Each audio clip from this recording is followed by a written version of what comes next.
শুধুমাত্র একটা নেকির জন্য কিয়ামতের মাঠে কেউ কারো হবে না যদি কেউ সুপারিশ করতে পারে, এটা হলো আমার নবী। সুবহানাল্লাহ। একমাত্র আমার নবীকে দেওয়া হবে সুপারিশ করার অনুমতি। আমার নবী যদি বলে তুই দূর হয়ে যা, দূর হয়ে যা, সেদিন বাঁচানোর কেউ নাই রে, বাঁচানোর কেউ নাই।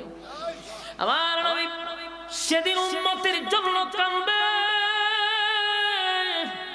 উম্মতরে জাহান্নাম থেকে বাঁচানোর জন্য দুনিয়াতে যেমন কাঁদছে পরকালেও আমার নবী কাঁদবে।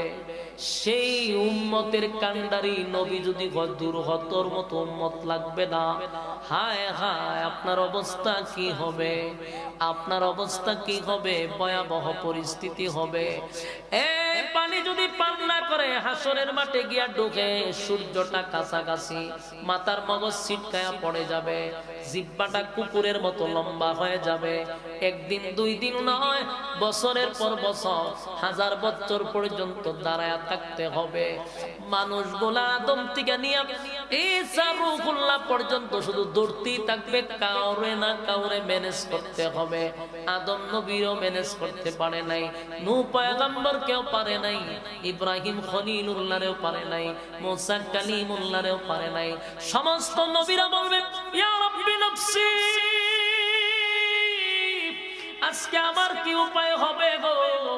নবীদের কোনো গুনাহ নাই, কোনো গুনাহ নাই। আমরা আহলে সুন্নাত ওয়াল জামাতের আকীদা হলো সমস্ত নবীরা মাসুম, সমস্ত নবীরা মাসুম, তাদের কোনো গুনাহ নাই। নিষ্পাপ নবীরা বলবে আল্লাহ আজকে আমার কি উপায় হবে? আর নবী সারা যত মানুষ আছে, পীর হোক, বুজুর্গ হোক, সাহাবীরা হোক, সবার গুনাহ আছে না নাই? আর কথা কোন গুনাহ আছে না? আল্লাহ অনেক সাহাবীদেরকে আল্লাহ দুনিয়াতে জান্নাতের সার্টিফিকেট দিয়া দিছে, সাহাবীদেরকে মাফ করে দিছে, কিন্তু তারারও গুনাহ ছিল কি ছিল?